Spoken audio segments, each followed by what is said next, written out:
Hello everyone, मैं विनय Upadhyay present कर रहा हूँ और हम लोग कर रहे हैं जनवरी 2022 से लेकर दिसंबर 2022 तक के सभी इंपॉर्टेंट करंट अफेयर्स के क्वेश्चंस।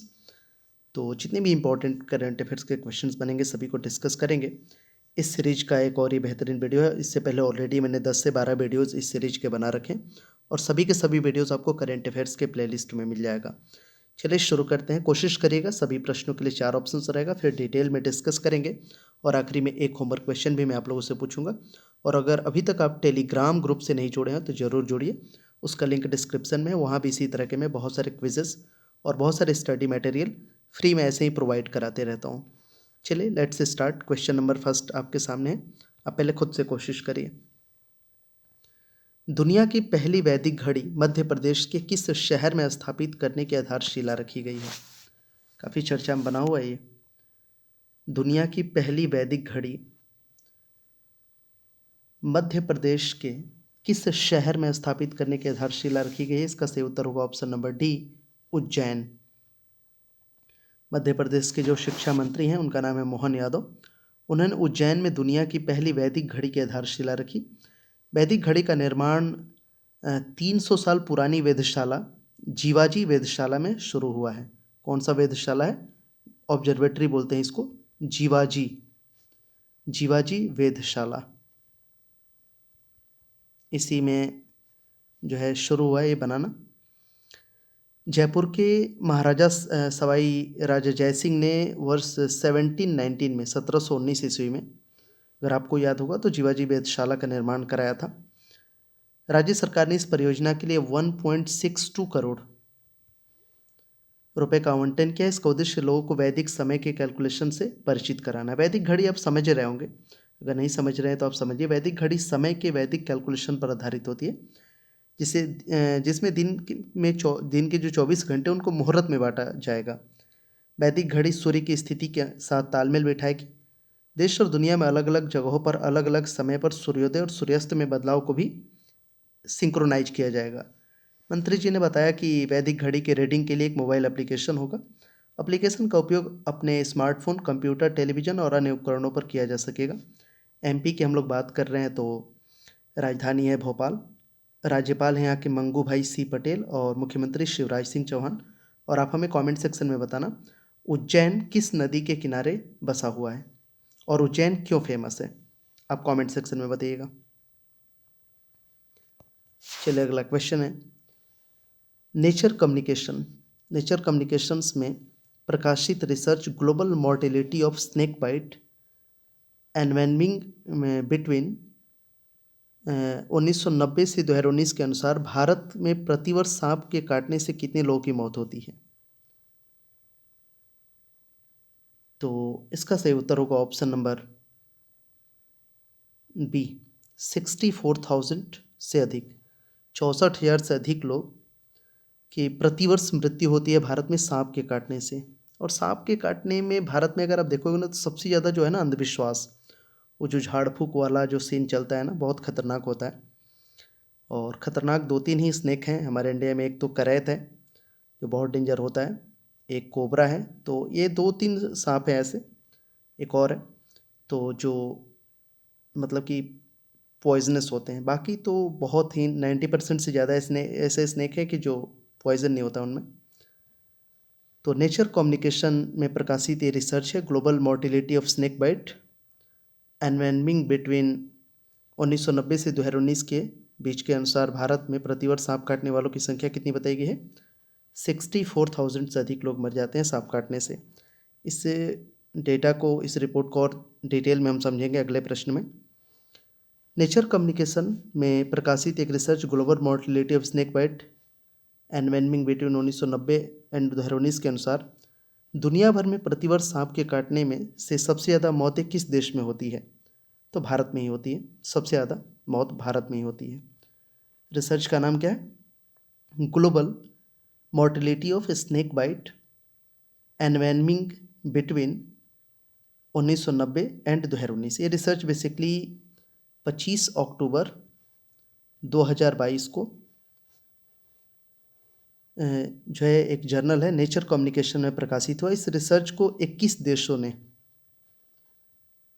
21 देशों के रिसर्चर्स ने तैयार किया। इस रिसर्च के अनुसार दुनिया भर में सांप के काटने से लगभग जो है 78,600 लोग मरते हैं प्रति वर्ष, और इसमें से 64,100 तो भारत में मरते हैं। अब समझ सकते हैं क्या स्थिति है भारत का। रिसर्च में कहा गया है कि वर्ष 2030 तक सांप के काटने से होने वाली मौतें और चोटों की संख्या को आधा करने का वैश्विक लक्ष्य पूरा होने की संभावना नहीं है। भारत के किन राज्यों में सांप के काटने से सबसे ज़्यादा मौत होती है? तो सबसे ज़्यादा यूपी, एमपी और राजस्थान, यहाँ होता है सबसे ज़्यादा मौत। सबसे ज़्यादा यूपी में होता है। तो रिसर्च में और क्या है? तो वर्तमान रिसर्च से पहले यह पता था कि भारत सर्पदंश के कारण होने वाली वैश्विक मौतों में से अधिक के लिए जिम्मेदार है, लेकिन वर्तमान अध्ययन से पता चलता है कि भारत में सर्पदंश यानी कि स्नेक बाइट से होने वाली मौतें लगभग 80%, आप देख ही रहे हो, लगभग 80% वैश्विक मौतों में जो है बहुत अधिक है। सांप के काटने से होने वाली मौतों से निपटने के लिए सरकार ने क्या किया है? तो प्रतिवर्ष इतनी अधिक मौत के बावजूद भारत में स्नेक बाइट से निपटने के लिए कोई राष्ट्रीय रणनीति नहीं है। हाल ही में जो Indian council of medical research है ना, ASMR, उसने स्नेक बाइट का अनुमान लगाने के लिए एक राष्ट्रीय सर्वेक्षण शुरू करने के साथ स्नेक बाइट को एक सार्वजनिक स्वास्थ्य समस्या के रूप में मान्यता दी है। हालांकि यह स्नेक बाइट को बेहतर ढंग से जानने में मदद करेगा, लेकिन वर्तमान में स्नेक बाइट को रोकने के लिए भारत सरकार के पास कोई भी राष्ट्रीय नीति नहीं है। स्नेक बाइट से इतनी अधिक संख्या में होने वाली मौत के साथ स्नेक बाइट की रोकथाम और स्वास्थ्य प्रणाली को मजबूत करने पर ध्यान केंद्रित करने वाली रणनीति की आवश्यकता है। अब देखते हैं क्या होता है इस पर। अंधविश्वास इसमें बहुत बड़ा रोल निभाता है, तो ये ध्यान देना है। किस राज्य ने नवंबर 2022 में लखपति दीदी योजना लॉन्च की? तो इस योजना को लॉन्च किया है उत्तराखंड ने। उत्तराखंड के मुख्यमंत्री पुष्कर सिंह धामी ने 4 नवंबर 2022 को हाथी बड़कला, देहरादून में लखपति दीदी मेले का उद्घाटन किया। इस पहल के तहत उन्होंने लखपति दीदी योजना को भी लॉन्च किया। लखपति दीदी योजना बेसिकली, इस योजना के तहत वर्ष 2025 तक जो लक्ष्य बनाया गया है, 2025 तक 1.25 लाख जो है महिलाओं को लखपति बनाने का लक्ष्य है। इसके लिए महिलाओं को loan, technical facility, training, product की मार्केटिंग की सुविधा प्रदान कराई जाएगी। उत्तराखंड की हम बात कर रहे हैं तो CM है यहाँ के पुष्कर सिंह धामी और राज्यपाल गुरमीत सिंह। 17वां प्रवासी भारतीय दिवस सम्मेलन वर्ष 2023 में किस जगह आयोजित होगा? तो ये होने वाला है इंदौर में। और थीम क्या है? Diaspora, reliable partners for India's progress in Amritkaal. तो 17वां प्रवासी भारतीय दिवस ये बेसिकली इंदौर में होगा 8 से 10 जनवरी के बीच 2023 में, इंदौर मध्य प्रदेश में। थीम क्या है? डायस्पोरा, अमृतकाल में भारत की प्रगति के लिए विश्वसनीय भागीदार। Diaspora, reliable partners of India's progress in Amritkaal. राष्ट्रपति द्रौपदी मुर्मू 10 जनवरी 2023 को प्रवासी भारतीय सम्मान पुरस्कार देंगी। राष्ट्रपति द्रौपदी मुर्मू समापन सत्र की अध्यक्षता करेंगी। इसका आयोजन विदेश मंत्रालय और मध्य प्रदेश सरकार की साझेदारी में किया जाएगा। युवा प्रवासी भारतीय दिवस 8 जनवरी 2023 को आयोजित होगा। पिछला जो प्रवासी भारतीय दिवस था 16वां, उस सम्मेलन का आयोजन 9 जनवरी 2021 में कोविड के कारण वर्चुअली नई दिल्ली में आयोजित किया गया था। 17वें प्रवासी भारतीय दिवस सम्मेलन 2023 में किस देश के राष्ट्रपति मुख्य अतिथि होंगे? तो गुयाना के राष्ट्रपति हैं, इनका नाम है डॉक्टर मोहम्मद इरफान अली। ये 17वें प्रवासी दिवस सम्मेलन में मुख्य अतिथि होंगे। इसका जो है आयोजन 9 जनवरी को होगा। प्रवासी भारतीय दिवस भारत सरकार के साथ प्रवासी भारतीय समुदाय के जुड़ाव को मजबूत करने और उन्हें उनकी जड़ों से फिर से जोड़ने के लिए मनाया जाता है। इसे 2 वर्ष में एक बार मनाया जाता है। 9 जनवरी का महत्व वैसे भी आपको पता ही होगा। 9 जनवरी 1915, इसी दिन महात्मा गांधी दक्षिण अफ्रीका से भारत लौटे थे। इस अवसर का सम्मान करने और जश्न मनाने के लिए भारत सरकार ने 2003 से ही प्रवासी भारतीय दिवस शुरू करने की घोषणा की थी। गुयाना की हम यहाँ पे बात कर रहे हैं तो राजधानी जॉर्ज टाउन और यहाँ की करेंसी है गयानी डॉलर।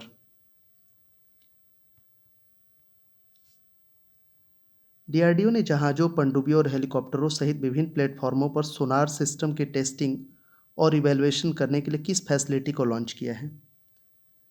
तो इसका नाम है स्पेस। स्पेस इसका फुल फॉर्म होगा submersible platform for acoustic characterisation and evaluation. Kochi Kochi में जो है इसे स्थापित किया गया है। डीआरडीओ ने नवंबर 2022 में naval physical and oceanographic laboratory में स्पेस फैसिलिटी को मॉड्यूल लॉन्च किया। ये फैसिलिटी जहाज़ों, पनडुब्बियों और हेलीकॉप्टरों सहित विभिन्न प्लेटफॉर्मों पर भारतीय नौसेना द्वारा उपयोग किए के लिए विकसित सोनार सिस्टम के लिए एक अत्याधुनिक टेस्टिंग और इवैल्यूएशन सुविधा है। तो स्पेस की हम बात कर रहे हैं। जो स्पेस फैसिलिटी NPOL द्वारा अनुमानित डिजाइन और आवश्यकताओं पर आधारित है। इसका निर्माण messrs L&T ship building Chennai द्वारा किया गया है। इससे सेंसर और ट्रांसड्यूसर को डिप्लॉय किया जाएगा। डीआरडीओ की अगर हम बात करें, पूरा नाम आपको पता ही है, डिफेंस रिसर्च डेवलपमेंट ऑर्गेनाइजेशन। मुख्यालय नई दिल्ली में है। इसका स्थापना 1958 में हुआ था, 1958 में। और सेक्रेटरी हैं doctor Sameer V Kamat DRDO के। फोर्ब्स वर्ल्ड बेस्ट एम्प्लॉयर 2022 की लिस्ट में किस कंपनी ने टॉप किया है? तो ये कंपनी है सैमसंग इलेक्ट्रॉनिक्स। सैमसंग इलेक्ट्रॉनिक्स आपको पता होगा साउथ कोरिया की एक कंपनी है। और लिस्ट बनाने के लिए कंपनियों को image, economic footprint, talent development, gender equality और सोशल रिस्पॉन्सिबिलिटी के लिए रेटिंग पॉइंट्स दिए गए। इसके लिए बेसिकली 57 जो है 57 कंट्रीज़ में अलग अलग MNC के कर्मचारियों से बात की गई। लिस्ट में 800 कंपनियों को शामिल किया गया। फोर्ब्स ने मार्केट रिसर्च कंपनी स्टैटिस्टा के साथ मिलकर ये रैंकिंग तैयार की। फोर्ब्स वर्ल्ड बेस्ट एम्प्लॉयर में 2022 में रिलायंस जो है ना, रिलायंस इंडस्ट्रीज़ लिमिटेड को भारत की कंपनी में पहला स्थान मिला है। और दुनिया में रिलायंस को 20वां नंबर मिला है। दुनिया की सबसे बड़ी जो ऑनलाइन विक्रेता अमेजन है वो 14वें नंबर पे है। तो नंबर 1 तो दुनिया में सैमसंग इलेक्ट्रॉनिक्स है, दूसरे पे माइक्रोसॉफ्ट है, तीसरे पे IBM, चौथे पे अल्फ़ाबेट है और पाँचवें पे एप्पल है। इंडिया में नंबर 1 रिलायंस इंडस्ट्रीज़ है, 20वें नंबर पे। फिर HDFC बैंक है, बजाज, आदित्य बिरला ग्रुप, फिर तो बहुत लंबा ये लिस्ट है। Larsen and Toubro, ICICI bank, Adani enterprises, Infosys तो 668 पोजीशन पे है आउट ऑफ 800। चले आगे बढ़ेंगे। केंद्रीय मंत्रिमंडल ने ईटानगर के होलोंगी में स्थित ग्रीनफील्ड हवाई अड्डे का नाम बदलकर क्या रखने की मंजूरी दी है? तो डोनी पोलो हवाई अड्डा। केंद्रीय मंत्रिमंडल ने 2 नवंबर 2022 को अरुणाचल प्रदेश की राजधानी ईटानगर के होलोंगी में स्थित नए ग्रीनफील्ड हवाई अड्डे का नामकरण डोनी पोलो हवाई अड्डा ईटानगर के रूप में करने को अपनी मंजूरी दे दी है। भारत सरकार ने जनवरी 2019 में होलोंगी ग्रीनफील्ड हवाई अड्डे के निर्माण को सैद्धांतिक स्वीकृति प्रदान की थी। अरुणाचल प्रदेश की राज्य सरकार द्वारा इस हवाई अड्डे का नाम डोनी पोलो एयरपोर्ट ईटानगर रखने का प्रस्ताव है। डोनी आप समझते होगे ना, डोनी जो वर्ड है इसका मतलब होता है सूर्य, सन। और पोलो जो है इसका मतलब होता है चंद्रमा, यानी कि मून। पता होना चाहिए आपको। तो सूर्य और चंद्रमा के प्रति लोगों के सम्मान और प्रतीकात्मक रूप से इस राज्य की समृद्ध सांस्कृतिक विरासत को दर्शाता है। अरुणाचल प्रदेश की बात करें तो राजधानी ईटानगर, मुख्यमंत्री पेमा खांडू और राज्यपाल BD मिश्रा हैं। सामान्य वर्ग में आर्थिक रूप से कमजोर EWS तबके को कितने प्रतिशत आरक्षण दिए जाने के फैसले को सुप्रीम कोर्ट ने सही ठहराया है? तो 10% रिजर्वेशन है EWS को। सुप्रीम कोर्ट की एक संविधान पीठ ने 7 नवंबर 2022 को 10% आरक्षण दिए जाने के फैसले को सुप्रीम कोर्ट ने सही ठहराया। सुप्रीम कोर्ट की जो 5 न्यायाधीशों की संविधान पीठ में 3 न्यायाधीशों ने 3-2 से ये फैसला को सही ठहराया गया है। इसका अर्थ हुआ कि आरक्षण जारी रहेगा।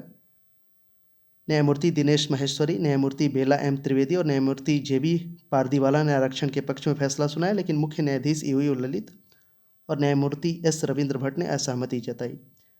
तीनों न्यायाधीशों ने फैसले में 103वां जो संवैधानिक संशोधन हुआ था ना, 103rd, संशोधन की वैधता को बरकरार रखा है। यह संशोधन समाज के आर्थिक रूप से कमजोर वर्गों को सरकारी नौकरी और शैक्षणिक संस्थानों में 10% आरक्षण प्रदान करता है, लेकिन यह SC, ST और OBC के लोगों को इसके दायरे से बाहर रखता है। सुप्रीम कोर्ट के फैसले में यह भी बात सामने आई कि आरक्षण की 50% की सीमा अटल नहीं है, मतलब इसे बढ़ाया जा सकता है। चलिए, आज का सवाल है आप लोगों के लिए होमवर्क क्वेश्चन है, इसका आंसर कमेंट सेक्शन में करना। 32वां बिहारी पुरस्कार वर्ष 2022 के विजेता का नाम बताएं। आपके पास ऑप्शन है जय सिंह निर्जा, मधु कांकरिया, डॉक्टर माधव हाड़ा, मोहन कृष्ण बोहरा। आंसर करिएगा सभी लोग इस क्वेश्चन का। और अगर वीडियो अच्छा लगा होगा तो ज़रूर लाइक और शेयर करिएगा। चैनल पर नए हैं तो सब्सक्राइब कर लीजिएगा, बेल बटन दबा लीजिएगा, जिससे कि जब भी मैं नेक्स्ट वीडियो लेकर आऊँ तो आपके पास आसानी से पहुँच सके। और पीछे के सभी वीडियोज़ आपको करेंट अफेयर्स के प्लेलिस्ट में मिल जाएंगे। और टेलीग्राम ग्रुप से जुड़ेंगे तो और अच्छा रहेगा, वहाँ भी बहुत सारे क्वेश्चंस मैं कराते रहता हूँ। चलिए, मिलते हैं नेक्स्ट वीडियो के साथ। Thank you so much for watching this video.